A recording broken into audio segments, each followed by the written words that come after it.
Coming to you from a cozy little condo high atop Old 4th Ward, Atlanta. Welcome to The Ron Show on America One Radio.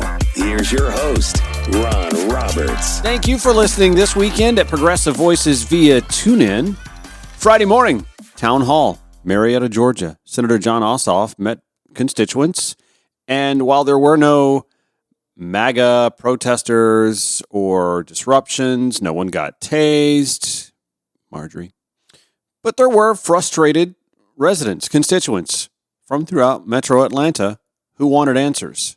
Now, I will tell you that there were a couple of folks who had questions who don't seem to understand that because of the fact that Democrats do not have control of the House or the Senate, that Senator Jon Ossoff and Democrats' powers are very limited. But you could sense the palpable frustration. But I also have to tell you, I thought the senator handled the frustrations about as well as he could without being condescending, as maybe you think I'm being by explaining Democrats have limited powers. He handled it much better than I did, or would have, likely. I'm going to give you as much of his town hall as is possible without interruption. I'll try and edit out the gaps and whatnot. I've got to fit about 70 minutes of audio in about 50 minutes. So without further ado, here is Senator Jon Ossoff addressing constituents at his town hall in Marietta on Friday.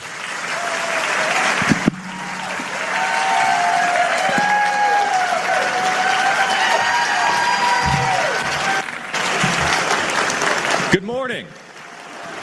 Good morning. Good morning, Cobb County. It is a beautiful spring day,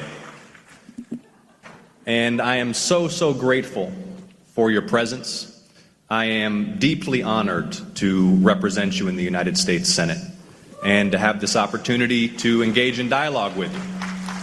I want to begin by thanking the Cobb Sheriff's Office, Sheriff Owens and his deputies for taking care of us today and protecting and serving every day. Please join me in honoring them. Let me speak for a moment about the last few years of the United States Senate, my approach to the office, how I have sought to serve you, my constituents in the state of Georgia. I then want to touch on some immediately pressing issues, in particular related to the Medicaid program and access to health care, as well as the future of Georgia's CDC, our crown jewel, the preeminent public health organization, not just in the nation, but in the world. And I want to discuss the position and conduct of the president and the administration. And then we will open this up for anything that you want to discuss. First of all, my highest obligation and my purpose is to serve you. And wherever, however, and whenever I can be of service, whether you have a big idea about federal policy, or your little cousin needs a passport renewed tomorrow, and anything in between, please just reach out to my office, and we endeavor to provide the most responsive and the highest quality service available to you.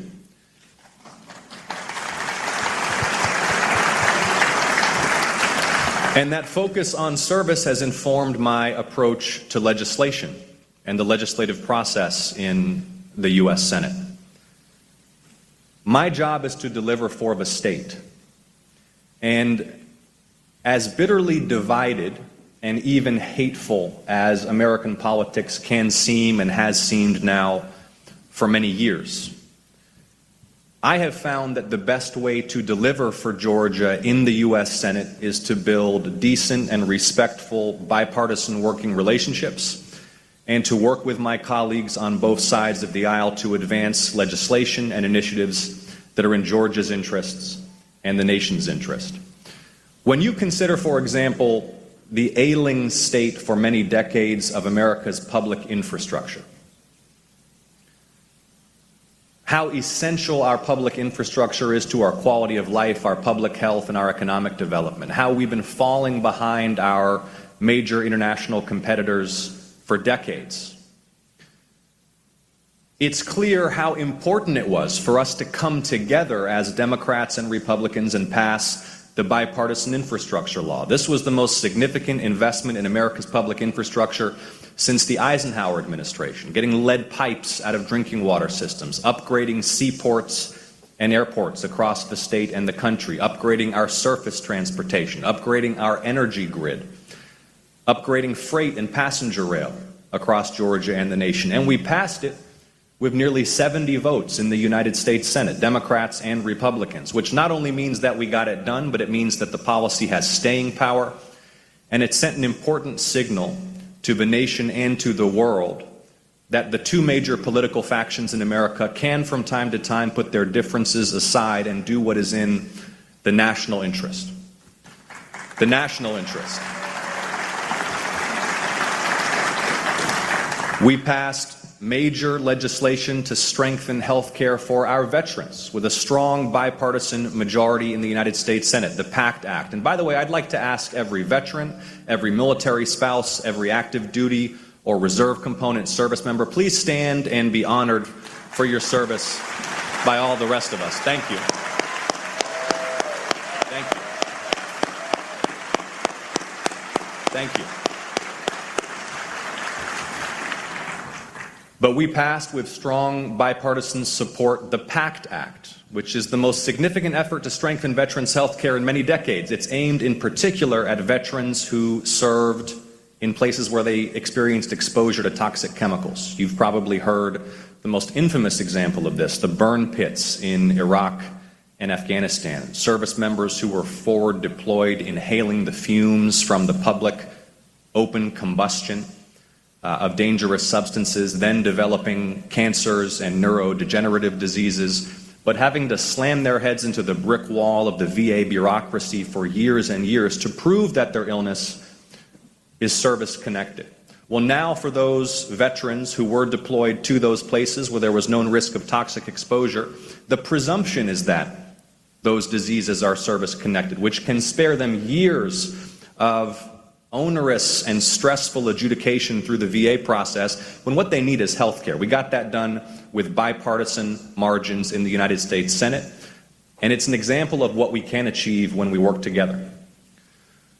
Alongside the infrastructure law, we passed a series of manufacturing incentives through the Inflation Reduction Act, which have driven private investment into advanced manufacturing and the industries of the future here in Georgia and across the country. In fact, Georgia has benefited from that legislation and those manufacturing incentives more than just about any other state in the country. You've seen the major announcements of dramatic expansion and acceleration at electric vehicle and battery manufacturing facilities in Georgia, advanced energy, solar energy manufacturing projects here in Georgia, semiconductor and chip-related manufacturing here in Georgia. All of that is helping propel Georgia to the lead as a hub for manufacturing and industrial activity in the most strategic and most advanced industries that are crucial to our economic future and to our national security.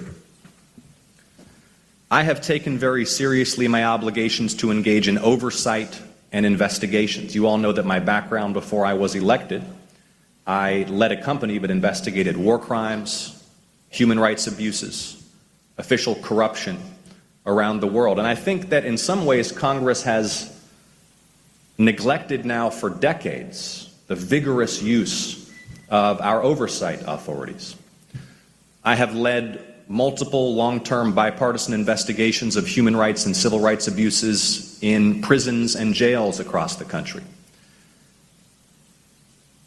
And I cannot overemphasize or overstate the depth of the human rights crisis behind bars in the United States, unfolding every day. It's a national shame that should shock our conscience. One of the investigations I led, these were all, by the way, bipartisan investigations, revealed that in 2/3 of federal prisons that housed female inmates had been sexually abused by members of prison staff, including at one facility by not just the warden, but the chaplain. One investigation that I led focused on the U.S. penitentiary here in Atlanta found that for the better part of a decade, Bureau of Prisons leadership had known that there was rampant corruption and human rights abuses and violence and civil rights abuses and organized criminal activity inside of the prison, that contraband was flowing freely in and out of the prison. Bureau of Prisons leadership had been warned that it posed a threat to public safety, not just here in Atlanta, but across the Southeast region, but they had done nothing. So I issued a subpoena to compel the testimony of the director of the Bureau of Prisons and hold him accountable.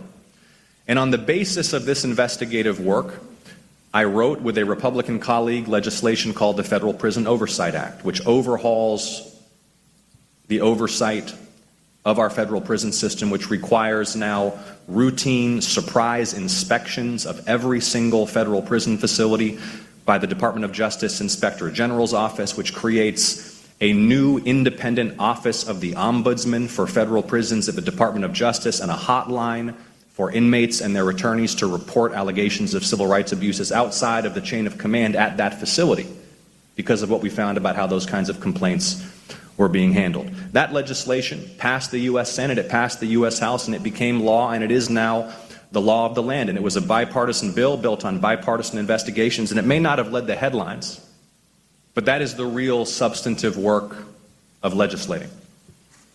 And it has been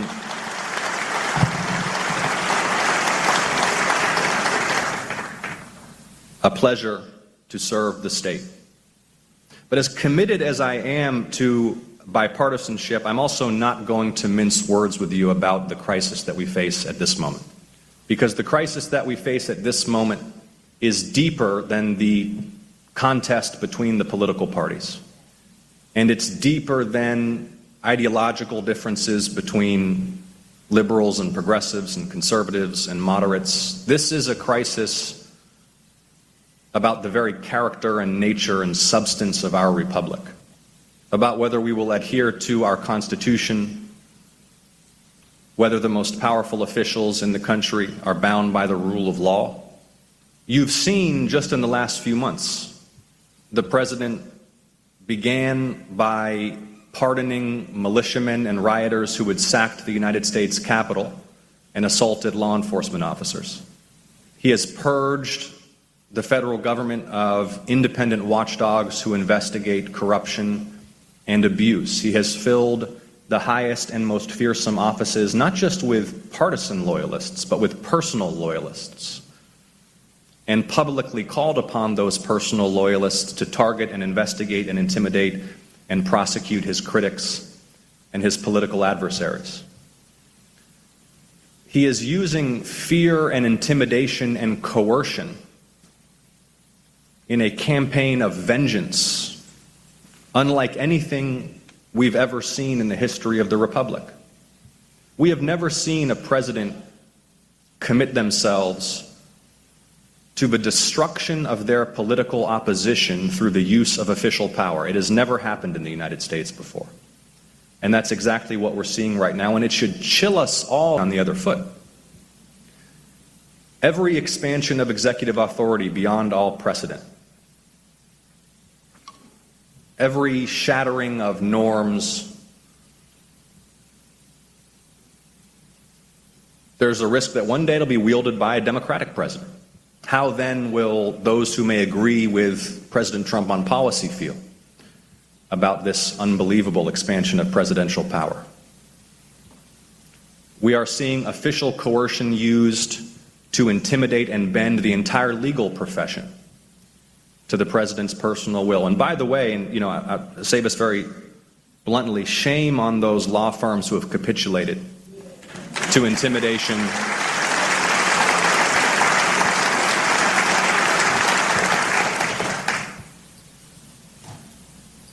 As we speak, in the land of the free and the home of the brave, in a country that is meant to be a beacon to the world for tolerance of dissent and free speech, an open, vigorous democracy, we're seeing foreign university students who are legally here snatched up by masked federal agents and thrown into Homeland Security jails for eventual deportation for the apparent offense of writing op-eds critical of U.S. foreign policy or engaging in protest? What message does that send to the world about what the United States is becoming? You know, folks don't want to travel here right now. You all seen that? They're being warned that their phones will be searched at the border for signs of criticism of the sitting president. That doesn't just impact tourism, by the way. It impacts business, research. People don't want to come here and start businesses. People don't want to come here and do research if they feel the United States is no longer a free and open society. Speaking of research, and then we'll open this up for questions. The war on the CDC is so foolish, so short-sighted, so without any rational policy justification that every single Georgian, and by the way, that includes the governor of Georgia, should oppose it.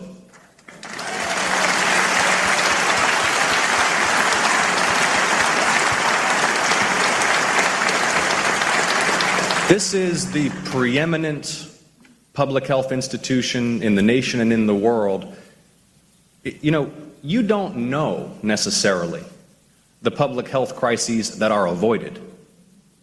That's the point.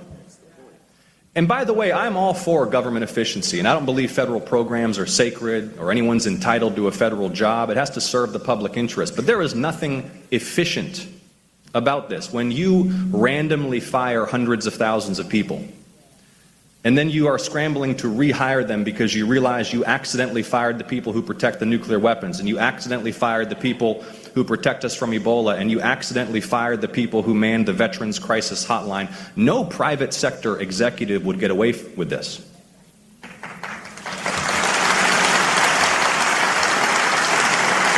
Now, 40% of all children in Georgia are covered by Medicaid. Half of all births in Georgia, half of all births are covered by Medicaid. 70% of all seniors in nursing homes in Georgia are covered by Medicaid. And already, our state leaders' partisan and self-defeating and selfish decision not to expand Medicaid in Georgia has sentenced many Georgians unnecessarily to suffering and death and run hospitals into bankruptcy in our state. And if the GOP proceeds to gut the Medicaid program, the impact on maternal health and infant and pediatric health in this state will be devastating. So we need to raise our voices, regardless of our politics, against these proposed cuts to the Medicaid program that will put maternal health and infant health in Georgia at risk. Thank you so much for being here. We're going to open this up for your questions now. And I'll just say this is, you know, we're all Georgians, we're all Americans. We may not see eye to eye on the issues. I welcome your candid feedback. I welcome your criticism. I welcome tough questions. Let's just stay connected to the fact that we're all here together. We're all citizens. Let's keep this civil. Turn to your neighbor and introduce yourself for a moment.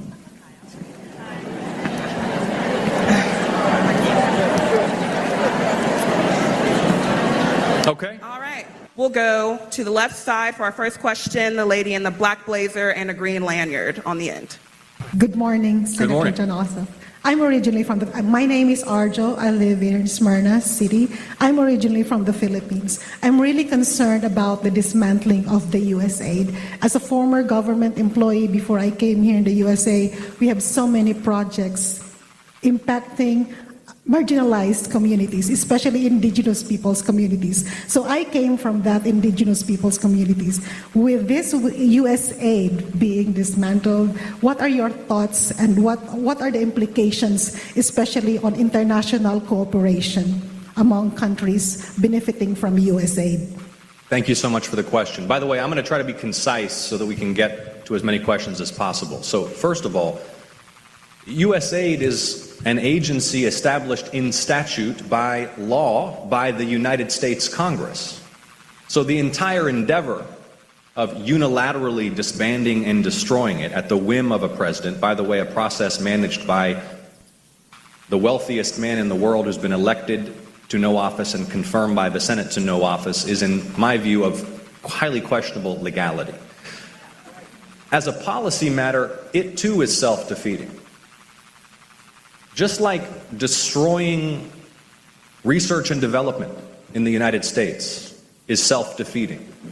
Trying to cancel clinical trials run through the NIH is self-defeating. Destroying America's research enterprise will pay for it for a century in lives lost and opportunities lost. So too will we pay for a century if we retreat from our humanitarian mission around the world, which saves lives, creates opportunity, prevents instability, helps us to wield influence around the globe. Who do you think is filling the vacuum when the United States leaves? Our geopolitical rivals. And the notion that, this is as by the way, CARE right here in Georgia, a wonderful organization under severe strain because of the incompetent management of international aid by this administration. Thank you so much for your question. Kiana? Great. We'll have our next question right here in the second row, the lady in the white pullover. Hello, ma'am. Hi, my name is Debbie. I'm from Marietta. Hi, Debbie.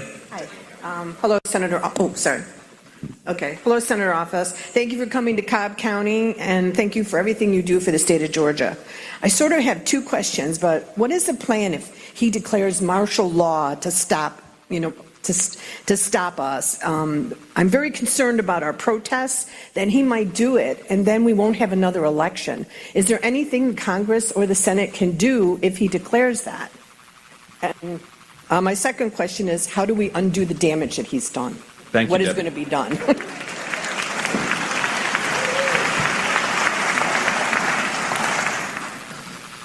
I have no doubt that this president, given his authoritarian impulses, his desire to rule as a king by decree, and his contempt for those who criticize and disagree with him, would relish the opportunity to try to invoke or wield emergency powers. That cannot deter us as citizens from peacefully exercising every constitutional right to which we are entitled as American citizens to speak out and to advocate for the kind of country that we want to live in. And we will not be deterred from exercising our right as citizens. This country was founded on a rejection of kings.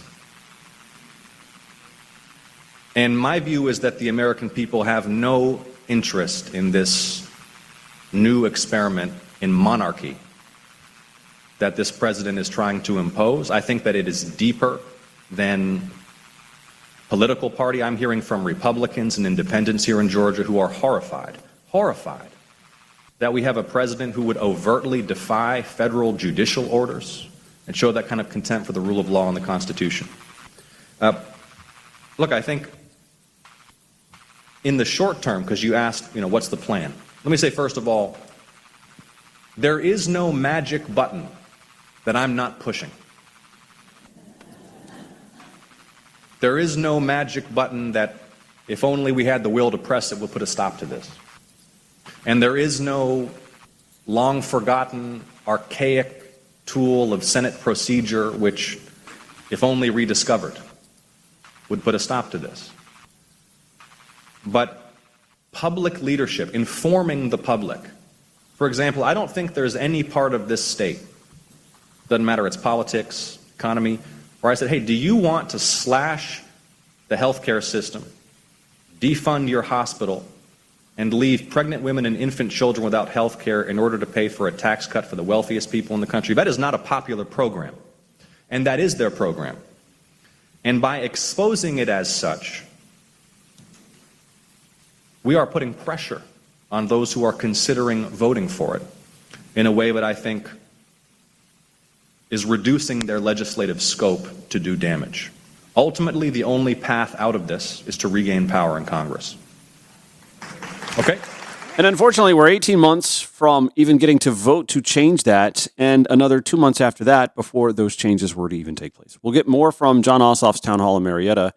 yesterday when the Ron Show returns. Here this weekend on Progressive Voices via TuneIn or wherever you podcast.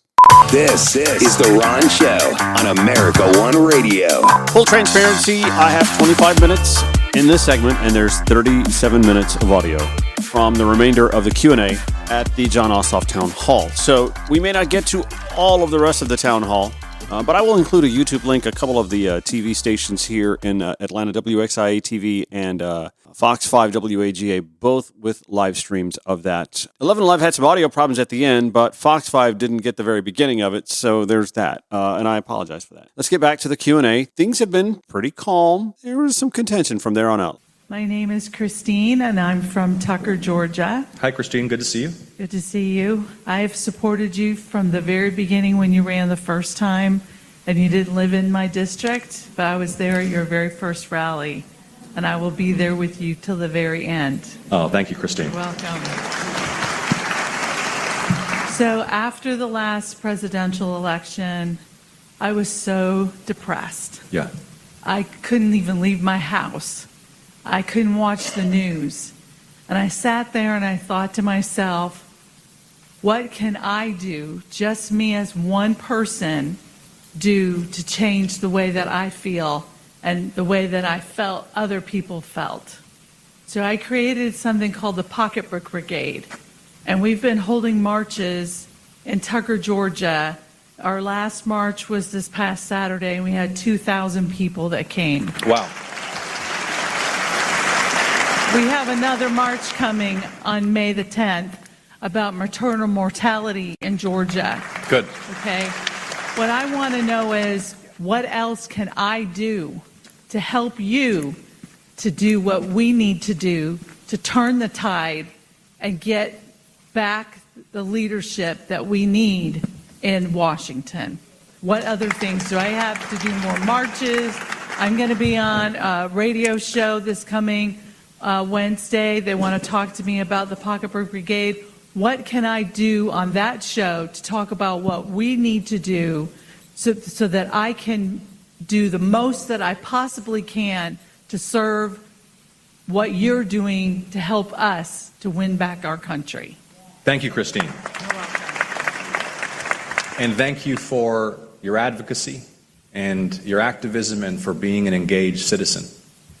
And I think that you are doing it right now by participating in this open dialogue with elected officials. You are doing it by organizing peaceful protest. Yeah. Peaceful protest matters. Peaceful protest can change history. And when we are dealing with a president who wishes to impose his will by decree on the American people as if a king, then I think that we have an obligation peacefully to protest that. We have an obligation as citizens to raise our voices against it. And I think you're exactly right to highlight maternal mortality here in Georgia. We have among the highest maternal mortality rates in the United States. For many years in Georgia, maternal mortality for black women was higher than maternal mortality in Iraq, a country that was in a state of armed conflict. Half of our counties have no OBGYN physician.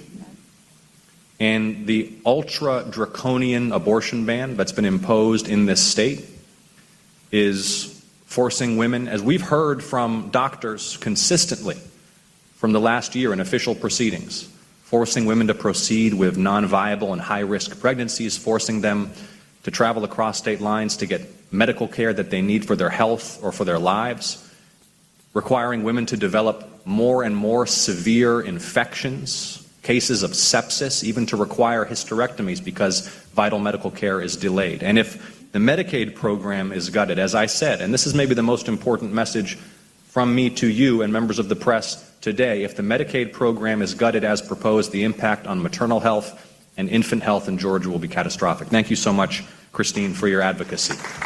Great. Thank you, Christine. Next, we'll hear from the lady on the middle row right here with the sunglasses and a bun. Hello, my name is Sarah Boehm. I'm a resident of Decatur. I actually have two questions for you. The first, I'm with a coalition of fired CDC employees called Fired But Fighting. Thank you. So We saw on your website that you've been appointed to the Appropriations Committee.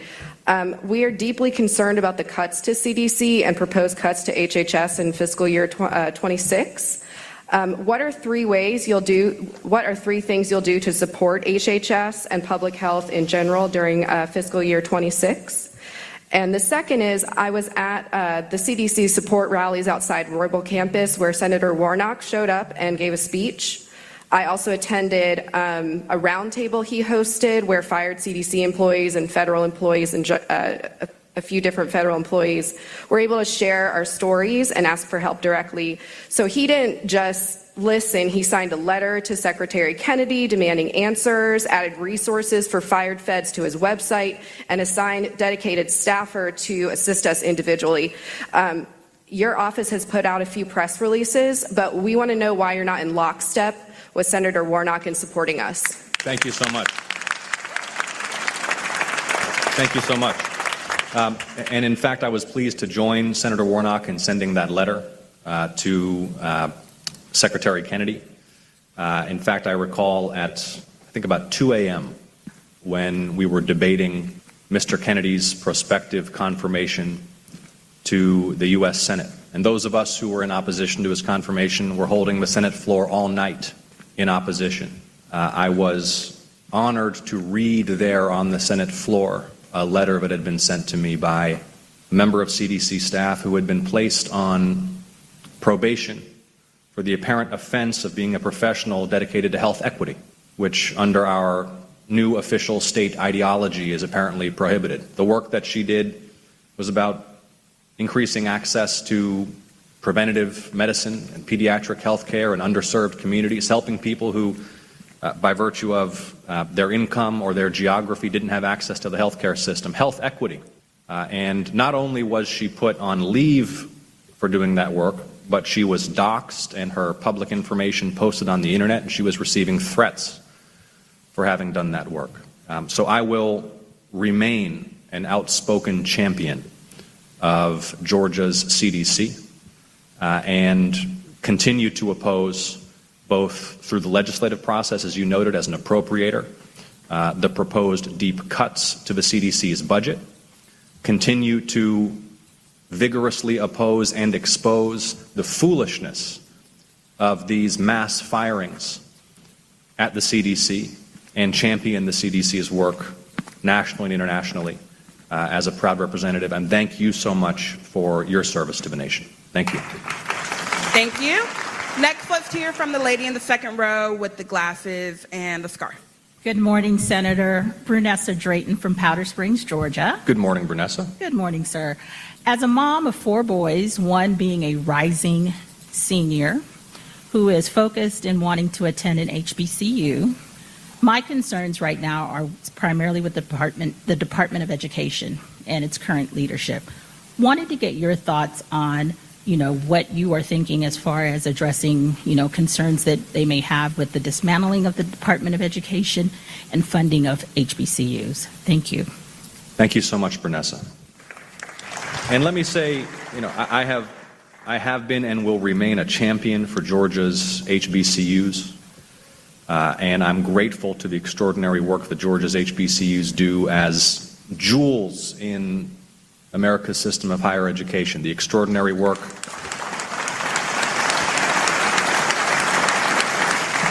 and you may recall that, in the war on all things diversity that this administration has launched in the early weeks, they shut down the application process for HBCU scholarships, aimed in particular at agricultural professions. At Fort Valley State University, for example, which trains next generation of agricultural professionals. And within hours, I was speaking out forcefully in opposition, challenging the administration to defend this effort to shut down scholarships for HBCUs in Georgia and across the country. And a few hours later, they backed down and they reopened that program. And it was not just my voice, but all of our voices together that made that difference. It reminds me, I was just speaking with someone about this yesterday, the war on all things diversity. I don't know if you guys saw this, but in the library at the Naval Academy in Annapolis, you now cannot find a book about the Holocaust because it was about a woman's perspective on surviving the Holocaust. That book is now banned from the library at the Naval Academy. But you can still get Mein Kampf. Disgraceful is the right word.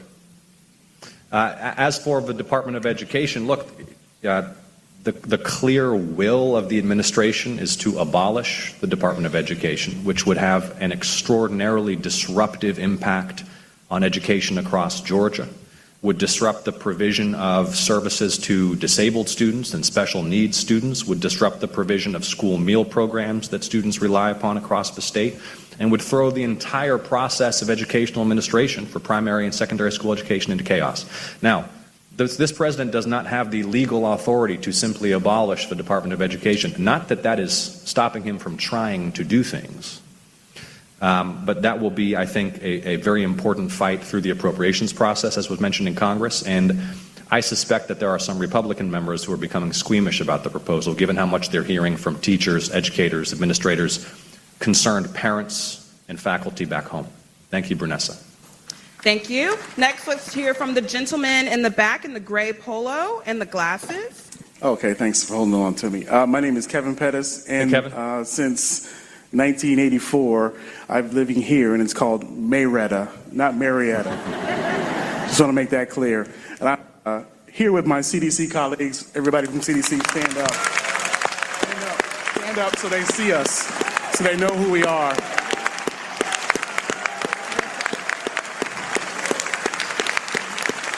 Now, I want everybody to know that for 30 years, I have been giving myself, my time, and my efforts to making sure public health and top priority for us, not only here at CDC, but also to serve Georgia and as a whole. I want to get back to common sense, and I think we've lost that. Members that I work with for the past 30 years are working in the laboratory, and we were told that our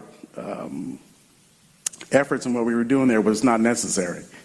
But we are protecting you and everybody else, and I want everybody to know that that's our mission and our goal. So what are you going to do to get us back to common sense, to get us back to having us continue to do what we love to do, which is serve the public, to keep everybody safe, to keep everybody happy, to keep everybody whole, so that we can continue to move forward as a country? Thank you so much. And thank you again. Thank you to you and your colleagues for the work that you've done for so many years. Growing up in Georgia, I have always been so proud to live among the heroes at the CDC. Always felt a surge of pride when I drove by the CDC's campus and thought to myself, wow, right here in Georgia, that's where they base the work that is eradicating disease around the world. This is the site that we deploy the epidemiologists who work to prevent disease outbreaks in every part of our planet and protect the American people from threats to public health, threats to public safety. So I am 100% in your corner. And I will use every tool at my disposal in the legislative process to defend you as a public advocate, as a legislator, as a member of the Appropriations Committee and the Intelligence Committee. Perhaps the most important thing that we have to do is to inform the public of how dire the threat to public health is resulting from this war on the CDC. Because this gets me back to something that I said at the outset of this event, which I know is not easy to hear, but I have to level with you. There is no button that I can simply press that I'm not pressing, or some tool of procedure that I can use that I'm not using that will reverse what they're doing. Ultimately, it will come down to whether or not the American people see and understand that they're being put at risk not just for the next 6 months, but for the next 60 years by this destruction of our public health infrastructure and research. I was in, of course, public health research across the board. I was at an event a couple of weeks ago, and a gentleman came up to me, and he said that his son was an astrophysicist, who had just completed a degree program at one of the most prestigious universities in the country, top of his field, passion for public service.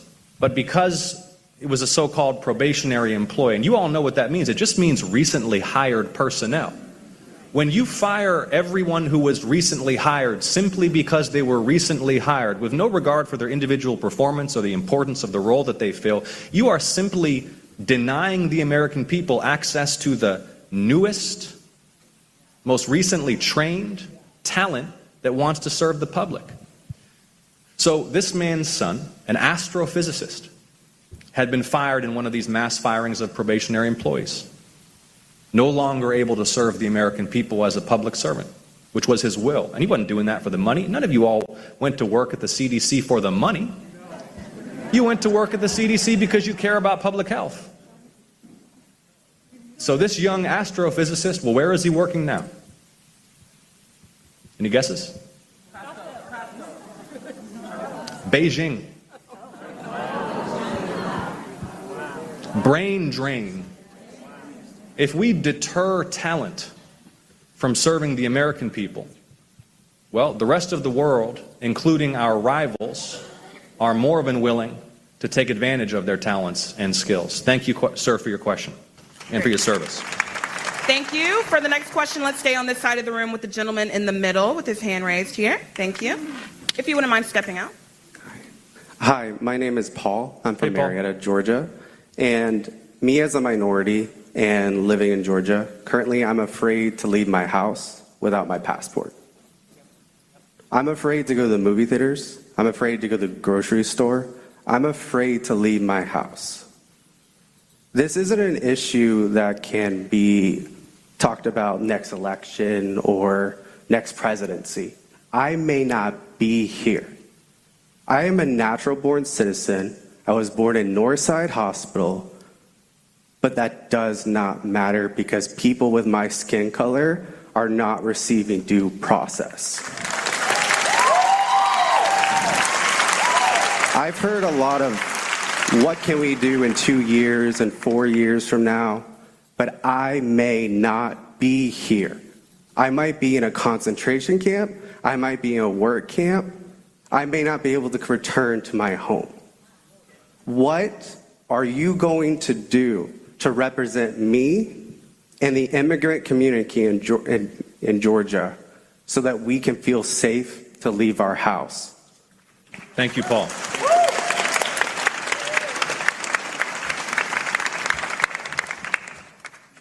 I noted, Paul, and thank you for your question, that, and this is about fear as a political tool and as a tool of government.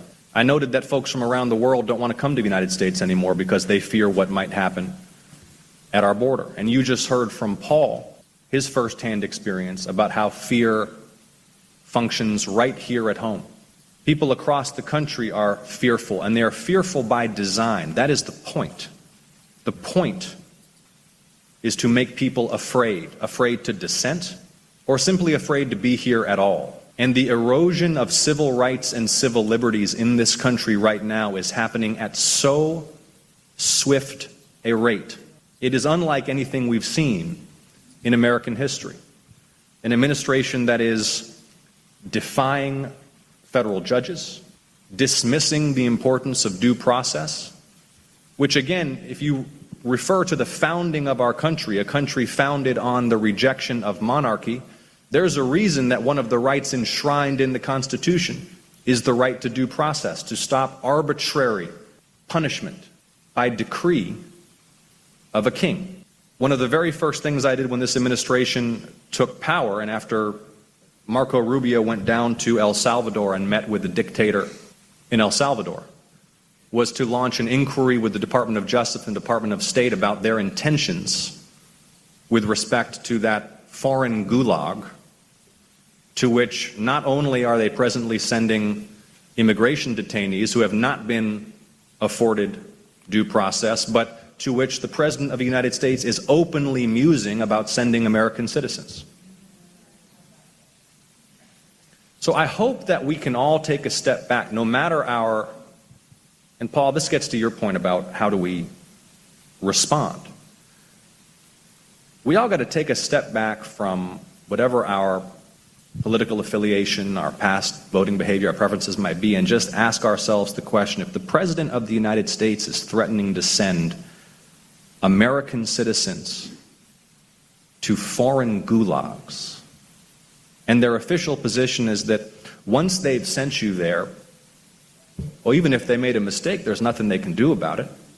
This requires us as Americans to reject and defeat authoritarianism, putting aside whatever other differences we might have on public policy. So, Paul, to your question, I have been and I will remain a vigorous advocate for civil rights and civil liberties for everyone in this country. Hold administration officials to account when they come and testify before the Congress. Send and open inquiries demanding answers into their conduct at every opportunity where I believe that it threatens my constituents and their freedom. Thank you so much for your question, Paul. Yeah, go ahead, Paul.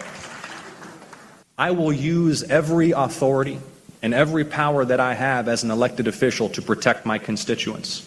We all have a role to play here as citizens to inform the public about what's happening to our country and to rally opposition to it. And my team and I will be available to you. We're at your fingertips whenever you need help, and let's work creatively together to identify more solutions. Thank you so much, Paul. Thank you, Paul. Next, let's move to this side in the very back, white T-shirt with your hand raised. Thank you. Thank you for coming. We appreciate it. My pleasure. So you keep saying that there isn't a magic button. Yeah. And I recognize that you're a senator and not in the House. And everything that Trump is doing is leading us down an authoritative rule.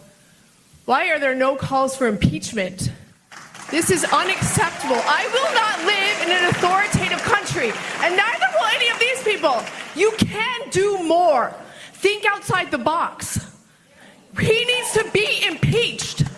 I will not live like this. My dad is retired full-bird Army colonel. My parents are healthcare. I have a son with autism. I have kids that attend Title I school. Do you think that there's nothing can be done? No. Do something more. I like you, and I will vote for you if you are brave and you do what we need. We need him impeached. We need him removed. Thank you, ma'am. Thank you.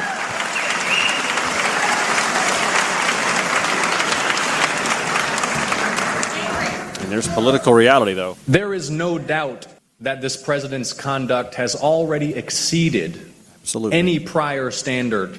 That's right. For impeachment by the United States House of Representatives. I mean, I saw just 48 hours ago, he is granting audiences to people who buy his meme coin. Did you guys see this? So it is, in our corrupt political system, it is a standard practice, tragically, for elected officials to grant audiences and time to people in exchange for campaign contributions. It's already the case, yeah. He is granting audiences to people who purchase the meme coin that directly enriches him. That's right. So where is everybody who was so furious about Hunter Biden's paintings? Bingo. Which, by the way, I do not defend. When the sitting president of the United States is selling access for what are effectively payments directly to him, there is no question that that rises to the level of an impeachable offense. And the reality is that that's just one of many. Defying a federal court order, for example. So I agree with you. But as I said at the beginning, I also have no choice but to be candid with you about the situation that we face and the tools that are at our disposal. Which aren't many. As strongly as I agree with you, ma'am. And I regret if this is an unwelcome response, but my job is to be honest with you. The only way to achieve what you want to achieve is to have a majority in the United States House of Representatives. Right. And there is, and believe me, I'm working on it every single day. And I want to work creatively with you to identify more solutions, more that I can do. And let's make sure that a member of my team contacts you so we can continue the conversation. Thank you, ma'am. Palpable frustration, obviously. There are a few more questions. Unfortunately, I'm out of time.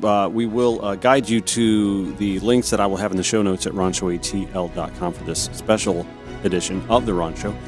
Thank you so much for listening. The show airs weekdays, 9 a.m., 5 p.m. on America One Radio, 11 p.m. Progressive Voices via TuneIn or wherever you podcast. Show notes, as always, at ronshowatl.com. Enjoy the rest of your weekend.